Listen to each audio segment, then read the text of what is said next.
Hello everyone, we are off. I'm just going to my parents' house to help them with a project today. So I have not made this drive yet, well the entire drive on Beta 9. This is a drive I have done. It was my first zero intervention drive ever with the full self-driving beta. I think it was with 8.2, I think was the beta version that I got that on, maybe like 8.1 that I got that in zero disengagement drive. So we're gonna see if we can repeat that. I will have to change navigation once I get off the highway, but that's it's just because navigation has changed the route it wants to take to get to my parents, and I prefer not to take that route.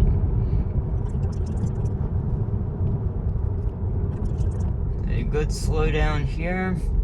Again, no blinker. So we're gonna make this a zero disengagement drive, not necessarily a zero intervention drive.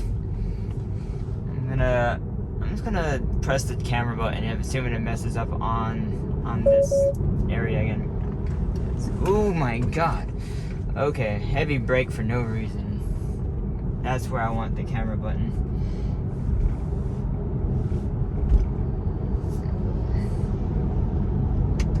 Okay, we're gonna get it over.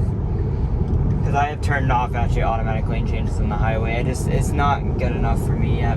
I am the type of person who just wants to just chill in the right lane, even if it's a few mile per hour under. I'll manually change blinkers, speed up and speed back down, and get back over. But I'll see you once we're off the highway. So I thought I was recording the whole highway, but it turns out that my phone stopped recording. So, if you can trust me, turn on the blinker. Oh wait, yeah, there we go. Okay. Yeah, it's still too late at this, getting off this exit. Fortunately, if you can believe me, no interventions on the entire highway, which is pretty normal. I don't think I've ever had an intervention, maybe one, in every video I've recorded of the highway. So it's not very common, or disengagement, should I say. Let's watch this cyclist here. Go, dude, come on.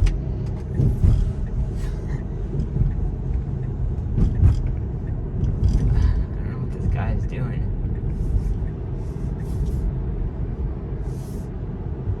Well, fortunately, it handles watching cycles very well. This right here is where I'm going to cancel it, and we're gonna just let it go straight until it goes past this turn, and then I'm gonna re-enable it.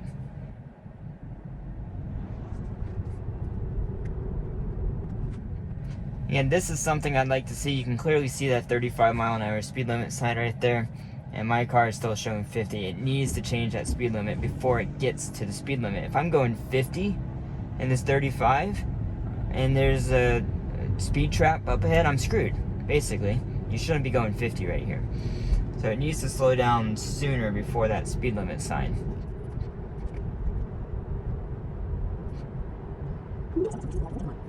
Okay, so this is the route. I was braking for that truck. Interesting. Yeah. So this is the route I would normally want to go home. It might be like 30 seconds longer, but it's just a lot easier route. There's a lot less turns. It's not just for the car, but for me, it's just less annoying. It's not like you add an extra like 6 or 8 turns going the other way to save like 30 seconds. Just isn't worth it.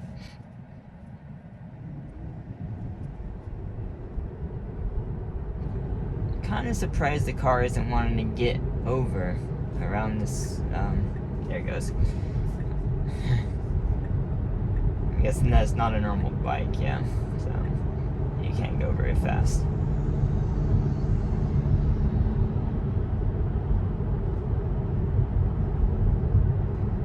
Should get back over now. We will have to get in the right lane up here.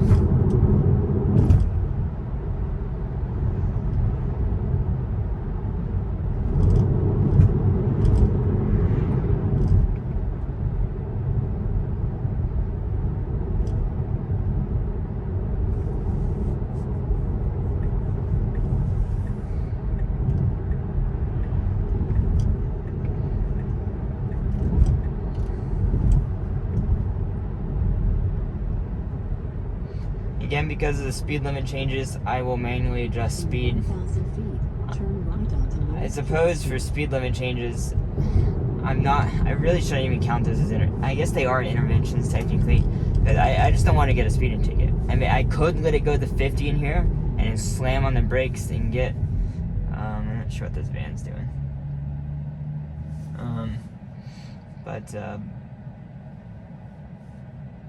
Yeah, so, but I just don't want to deal with the potential speeding issue. So we're gonna let it go here, and then let it do its thing.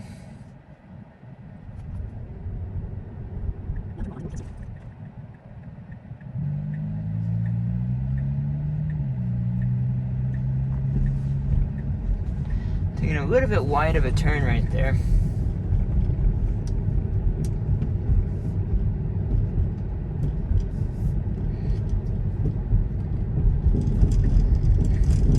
Good, this is what I want to see. One, it avoids that pothole. Not that it saw it. Two, it should go ahead and get in this left lane here. Coming up. Normally I just stay in this lane, especially if there's not traffic. I hardly ever go in the right lane on this road.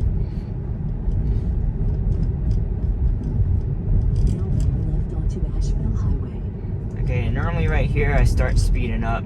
This is what I would like the car to start simulating, because it goes to a 35. And normally on this section I don't go 40. I go actually 35 right in here.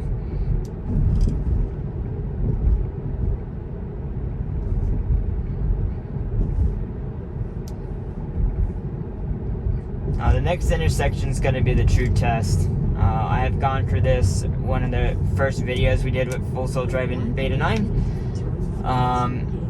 Still doesn't turn on the blinker here, but it does much better. Instead of swinging into these lanes, it's much smoother to get into these lanes. No traffic, so I'm just gonna let us do it. Okay, I'm pressing the accelerator to get it to go through. Go on. Well, it did it. It obviously went into that turn lane. I'm actually going to go ahead and do that to see if it can do it. I actually need to stop here to drop off some trash. Obviously, we're not going to count this as an intervention, but once we get back, I will show us back on the road. Okay, once it lets me start it, there we go. Okay.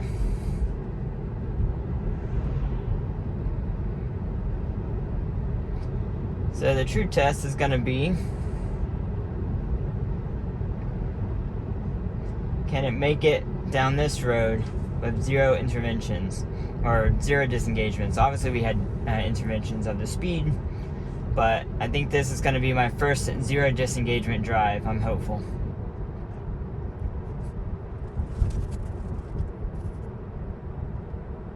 That is an improvement on this road, and this is actually the first time I've recorded a video at Beta 9 that it doesn't try and swing earlier over into the turn lanes. I've been waiting literally years for it not to swing into the turn lanes. So what it did right now, much better than it did previously. There's one development up ahead that it notoriously, because there's no lines on the road, will always go into. So I'm gonna let it do its thing. It's probably gonna go into the lane and go through it. But that is the last point where I would expect a disengagement if one is needed. It's right here.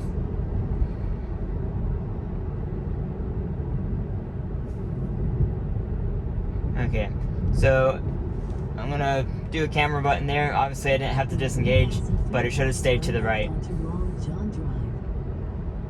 That's what I'm hoping will get fixed with one of the next few updates. I'm still waiting for that one. In the past, I used to turn on the blinker right here. It should turn it on right now. There you go. And what's it doing? No! God dang it! I don't understand. It actually has done that once before. That's... That's just, and the car behind me, that could have been an issue. There was a car behind me. Okay, so we're just gonna make it up this road and see how it handles getting on to the last lane, and that's where we're gonna end the video.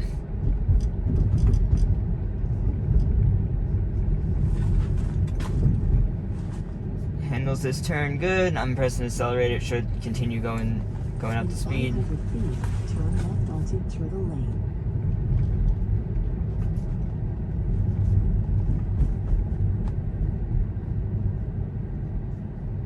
Now turn left. We'll see how it turns on this lane here, because normally it waits to go around the yellow lines, right? That's better, but still not great. It needs to improve. That's the last bit of this test drive.